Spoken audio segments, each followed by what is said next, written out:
Good morning students. चलिए बेटा, आज हम आपका क्षितिज का अगला चैप्टर स्टार्ट कर रहे हैं। पाठ 2 है आपका राम लक्ष्मण परशुराम संवाद।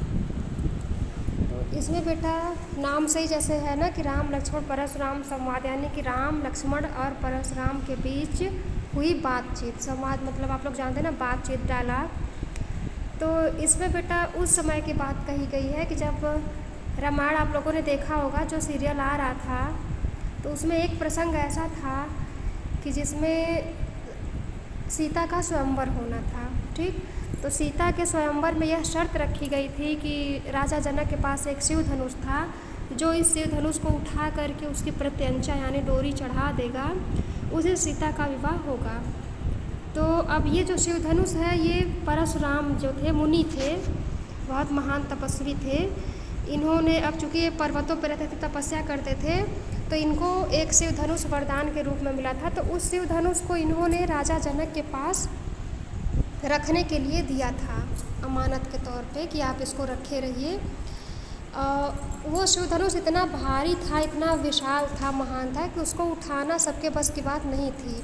लेकिन सीता ने एक दिन उसको उठा करके एक जगह से दूसरी जगह रख दिया। तो ये देख करके राजा जनक को विश्वास हो, मतलब आश्चर्य हुआ कि मेरी पुत्री भी कोई साधारण पुत्री नहीं है।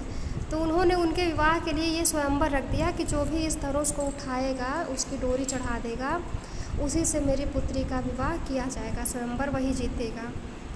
तो अब इसके लिए, इस प्रस्ताव के लिए, इस स्वयंवर को जीतने के लिए, क्योंकि सीता बहुत सुंदर थी, रूपवती थी, गुणवती थी, तो उनसे विवाह करने के लिए पूरे, मतलब जगह जगह से सब, पूरे देश से राजा आए, एकत्र हुए, और सभी ने प्रयत्न किया उसको उठाने का। तो उठाने की तो बात छोड़िए, कोई हिला तक नहीं पाया था उस धनुष को। तो वहाँ पर बेटा राम भी गए थे, राम और लक्ष्मण भी गए थे अपने मुनि के साथ, अगस्त ऋषि के साथ गए थे। तो वो भी उसमें जाते हैं, उस सभा में। तो अपने को जब वहाँ देखते हैं कि कोई राजा जो है वो शिव धनुष को नहीं उठा पाए हैं, तब अपने गुरु की आज्ञा पा करके राम जाते हैं और उस धनुष को उठाते हैं। उठा करके जैसे ही उन्होंने उसकी डोरी को चढ़ाने की कोशिश की, तो वो धनुष टूट जाता है। तो उस धनुष के टूटने पे इतनी अधिक गर्जना हुई थी। सॉरी बेटा, इसमें जो हमने ऋषि का नाम लिया है ना कि अगस्त ऋषि के साथ आए थे राम लक्ष्मण, तो अगस्त नहीं, ऋषि विश्वामित्र थे, विश्वामित्र के साथ आए थे वो।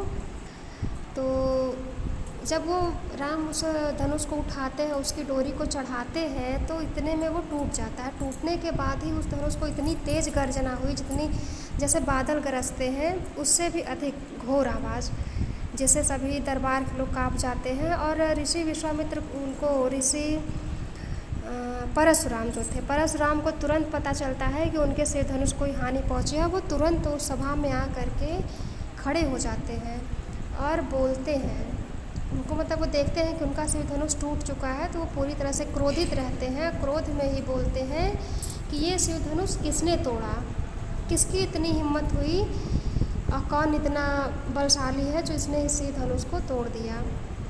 तो वो अब सीधे पाप का भागी होगा, उसको सज़ा मिलेगी। तब वहाँ पे राम बोलते हैं, वहाँ पे खड़े रहते हैं, तो वो बोलते हैं कि नाथ शंभु धनु भंज निहारा। देखिए पहली लाइन है ये, नाथ शंभु धनु भंज निहारा, होई ही केव एक दास तुम्हारा। हे नाथ, हे प्रभु, जिसने भी आपके धनुष को, शंभु धनुष यानी शिव धनुष को जिसने भी तोड़ा है, नुकसान पहुंचाया है, होई ही केव एक दास तुम्हारा, वो भी आपका कोई एक दास ही होगा, सेवक ही होगा।